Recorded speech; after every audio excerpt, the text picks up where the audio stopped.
หลายแท้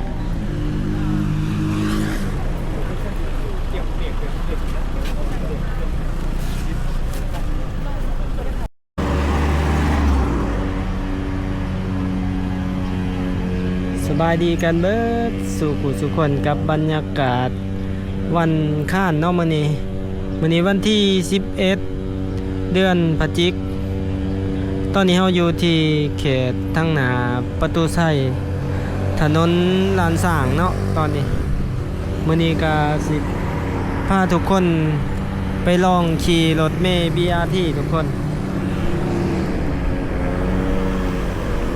เห็นเขาเจ้าประกาศเนาะว่าเปิดใส่บริการทดลองวันที่8พฤศจิกเนาะเพิ่นจะให้นั่งขี่ฟรี2 เดือนทุกคนวันนี้ก็เลยสิพาทุกคนไปลองขี่เบิ่งเนาะก่อนเฮาสิออกไปก็สิพาทุกคนไปเบิ่งอาหารเมียงก่อนเนาะเขาเจ้าขายเมียงอยู่หน้าวัดธาตุฝุ่นสิไปซื้อเมียงกินแล้วสิเอารถไปจอดอยู่ประตูไส้แล้วก็สิพาทุกคนลองนั่งเบิ่งเนาะตอนนี้ก็เวลา20:30ทุกคน20:30 3:00ยังแล้วเนาะไกลๆเวลาที่เขาเจ้าสิเลิกการละนี่ก็เป็นบรรยากาศทางหน้าโรงเรียนมศ.เวียงจันทน์ถือว่าเป็นโรงเรียนเก่าแก่และโรงเรียนดังเนาะของเวียงจันทน์โรงเรียนมัธยมเวียงจันทน์ป้อคนร้ายแท้มาถาสื่อเมียงมักเดือถือว่าคนร้ายตามเคยเดี๋ยวไปเบิ่งกันมื้อนี้สิได้กินอยู่บ่พูนทางหนาเฮาคนจอดเลี่ยนกันเดี๋ยวไปซื้อเมียงมักเดือเนาะบรรยากาศมัน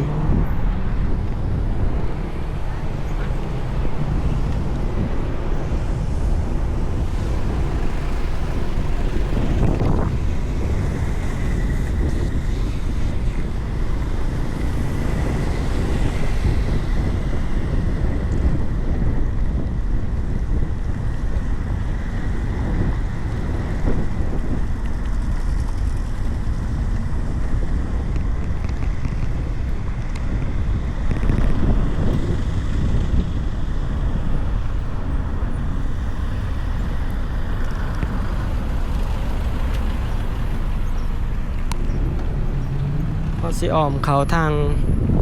วัดถาดฝุ่นเนาะทุกคนเขาไปทางด่านลังเขาเจ้าเนาะไปสื่อก่อน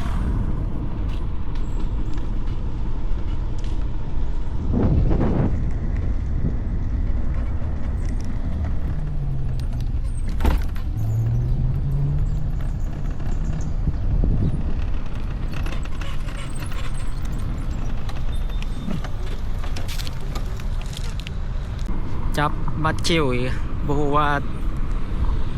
เขาจะจับบัตรคิวเท่าใดละโอ้คนหลายอีกมื้อนี้กะบุญเมียงมักเดือนี่ก่อนสิไปขี่รถ BRT เนาะคิวที่เท่าไหร่ฮะเจ้าสาม ยังบัตรคิวอยู่วะเบิ่งคิวกะบ่คนหลายแท้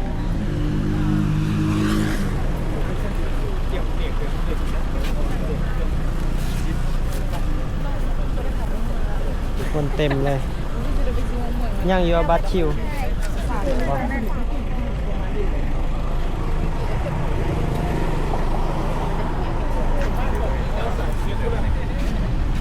บ้าบัตรคิว50ว่ะยังวันเดียวเลยวะพี่ไอ้บัตรคิวเป็นเข้าใจแล้ว32เดี๋ยวจะยุ่งเหรอจะกินจะซื้อนักยาแล้วเที่ยวที่14จะคือก่อน40กับยำหมู1นะกินอะไรก็ได้เนาะ4ชุดหมูนี่จะกับ4-5 ชุดเลย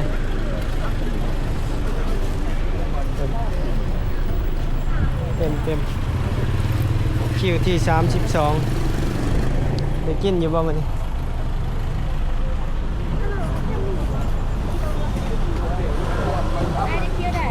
32 ใช้ได้ที่30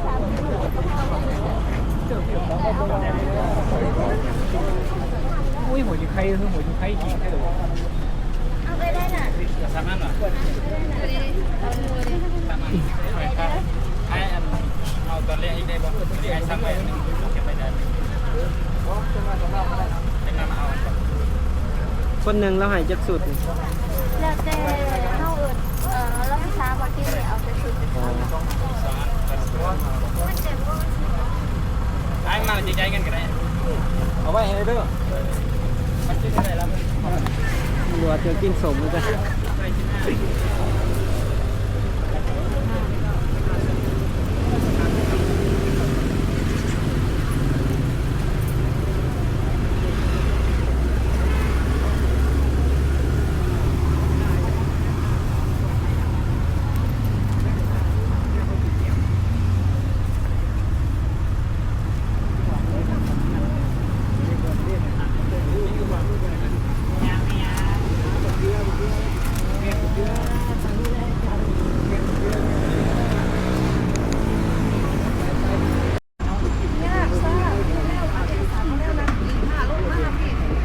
รถเริ่มติดละ3 โมงแล้วทุกคน นี่ก็เป็นบรรยากาศเขาเจ้ามาสื่อเมียงบักเดือ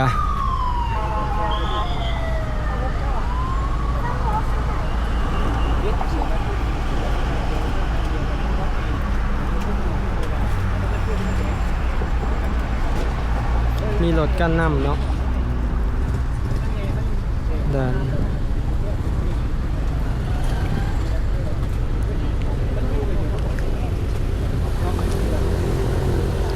แวะซื้อเมียงมักเดือก่อนคิวเฮา32ก่อนไปลอง BRT ทุกคนพอดี4 โมงเนาะพอดีได้เห็นบรรยากาศช่วงรถติดช่วงลอง BRT กันมาเบิ่งกันว่ารถ BRT สิไปได้ง่ายได้สะดวกบ่ช่วงรถติดหลายๆสิเป็นคำตอบหรือว่าตอบโจทย์ต่อการจราจรในเวียงจันทน์บ่ถ้าเบิ่งไปนำกัน60 70 80มันเรือ ขับใจได้ เอาไว้กินดูแล้วก็ชิมากับแม่เขาโทรบอกว่าแล้วก็ชิมา ขอถ่ายมูคนเด้อ โอ้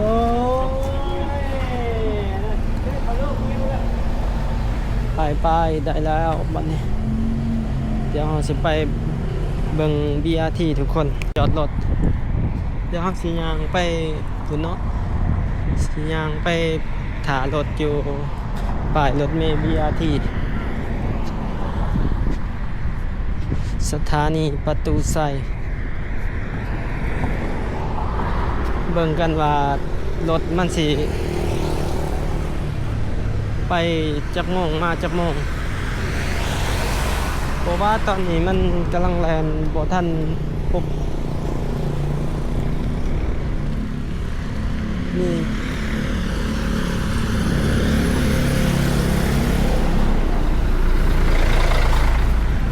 มาเบิ่งกันว่ารถสิออกจักโมงนี่เนาะข้างหน้านี่เป็นสถานี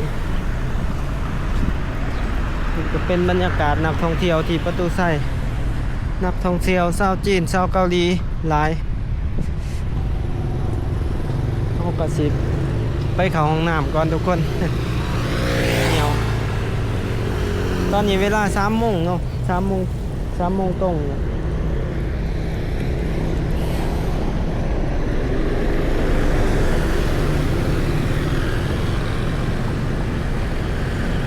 เดี๋ยวไปเบิ่งอันนั้นเนาะไปเบิ่งเวลารถแล่นบ่ฮู้ว่าเขาแล่นออกที่บ่หรือว่าเขาเจ้าด้นรถมาเนาะหรือว่าตามเป็นโมงบ่ตอนนี้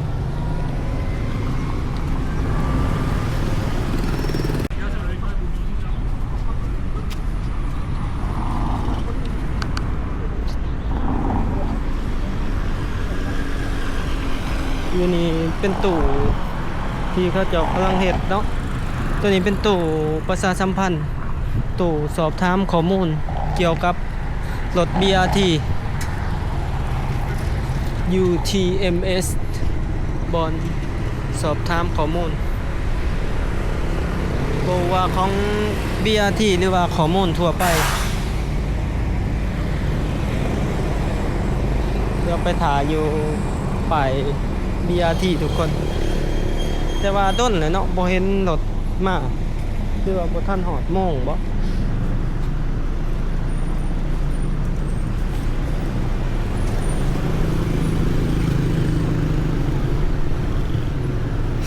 ก็นักท่องเที่ยวกันมาหลายเนาะช่วงนี้มีแต่รถนักท่องเที่ยวแหละจอดอยู่เป็นรถทัวร์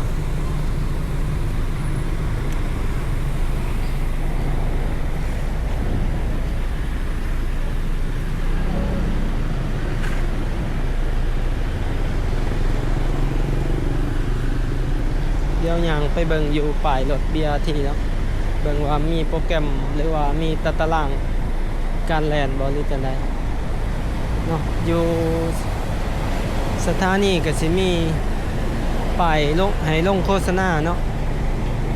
นี่ก็มีคนมานั่งท่าขึ้นรถอ๋อนี่ดิโมงออกเนาะ7:00 7:15 7:30อ๋อ15 นาทีมาคันหนึ่ง15 นาทีต่อคันเนาะถ้าเป็นช่วงแรงนี่สิเป็น20 นาที20 นาที20 นาทีต่อคันเนาะที่เขามาสถานีช่วงเสาร์แม่น15 นาทีอ๋อนี่เนาะตารางเดี๋ยวถามเบิ่งกันทุกคน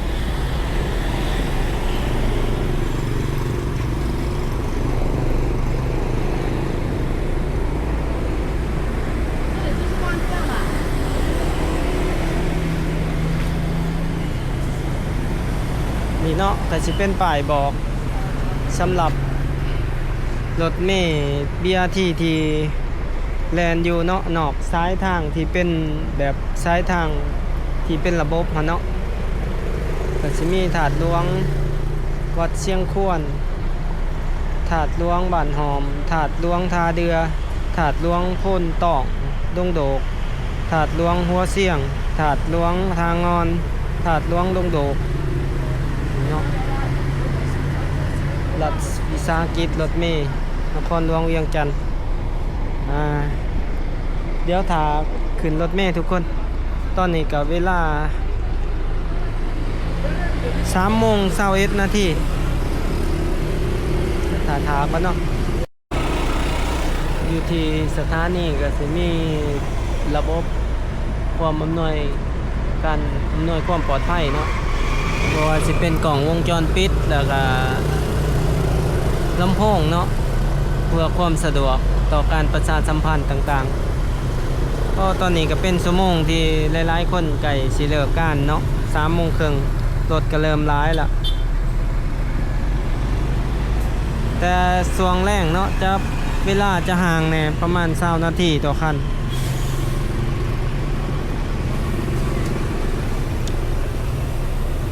แต่ว่าช่วงเสาร์จะเป็น15 นาทีเนาะ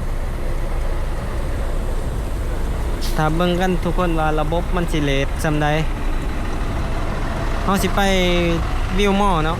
แล้วก็สิกลับมา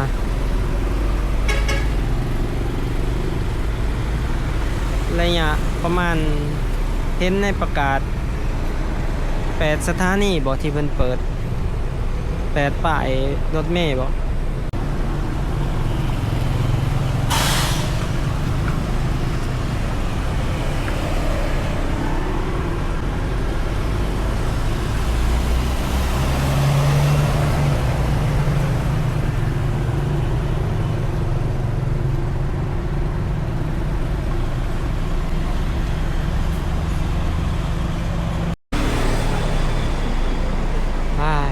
บ่เห็นมาชั่วโมงหนึ่งผ่านไปเมื่อกี้นี้เขาจะถาหลายคนเติบอันนี้ไปเบิดละ ไงถา มีแต่รถทั่วร์นักท่องเที่ยวที่มาจอดไปสิได้เห็นอยู่ว่าทุกคนสิทาอีก10 นาทีกัน10 นาทีบ่มาก็สิกลับได้เพราะว่าย่านบ่ทันไปหับลูกอยู่โรงเรียนเนาะกลับไปเพื่อสิกลับมาแต่วิวหม้ออีกถอเหลือเกินแล้วนางถ่ายอีกจัก10 นาทีสิมาบ่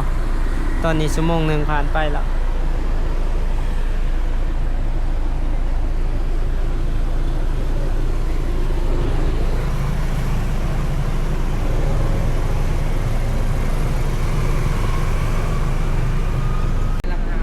แม่จะไปใช้ถาบีอาร์ที่บ่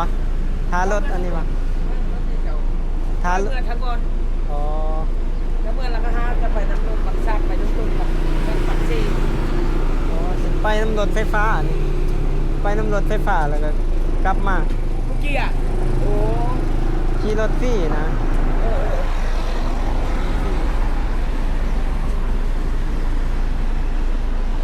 ได้สีเหลืองนั่นน่ะเท่าไรอันว่าจะถามค่ารถอยู่เท่าไรเท่าเนา ขี่ฟรีตอนนี้ นี่เป็นที่มาอยู่วันนี้เพื่อนำก่อนโอ้มันเป็นบอดทั้งก่อนได้ป่ะ ฮอดเตอร์ราคานี้ ทั้งห้าบนได้ก่อน กับบอลนะนี่เด้บอลใกล้หอประชุมไปหน้อยหนึงใกล้ตึกสูงๆไปประมาณ2 หลัก ใครเอามาชุ่มนี่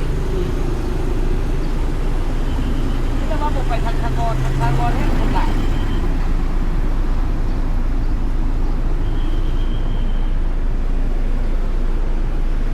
ทางกรท่านก็ไปเนาะ มันก็มีซ้ายอื่น ไม่นั่นทางคนหลายมาหลายนี่ยังไม่แรงยัดเขาจนว่าผมมีคนอยู่นะรถน้อยรถเดียวแล้วรถใหญ่เขาปัดเอาไปทั้งลงโลกช้ารถใหญ่ที่มีรถใหญ่ระบอก อืม ส่งจะมาไปรถเดียวอะไร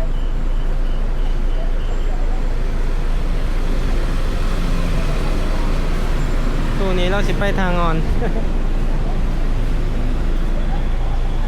โอ้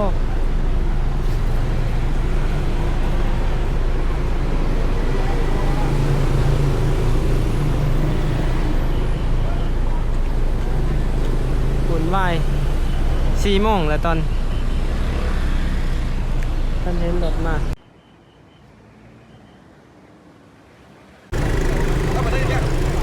พวกไรเดอร์ขี่มาตำมาบังเกอร์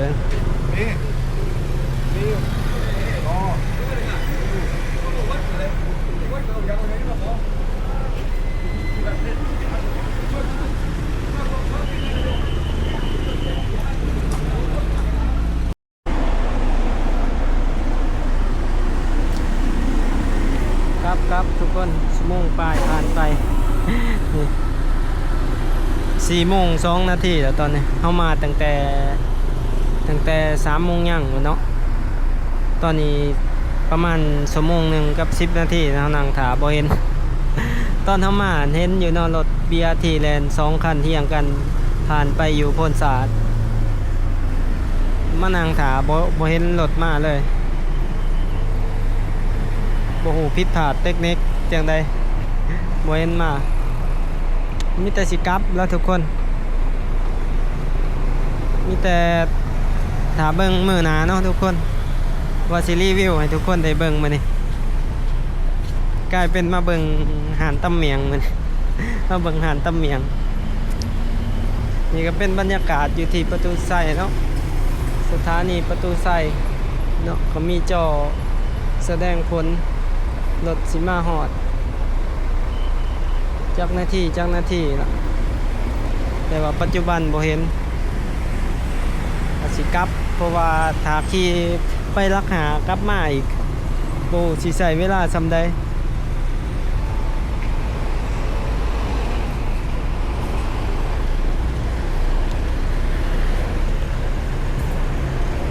ยันบ่ทันไปหับลูกเนาะทุกคน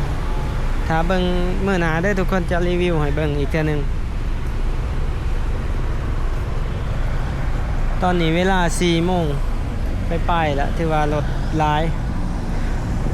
เมื่อกี้นี้รถจักรขี่มาตำเอาบังเกอร์ รถพวกแก๊ปคนเครื่องนะทุกคนซีเมนก็จะเมาแต่แนมโทรศัพท์บริจาคใดตำบังเกอร์จนแตก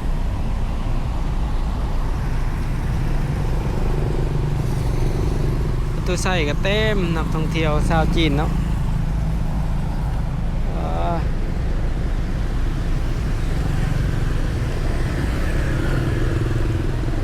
ครับบัดนี้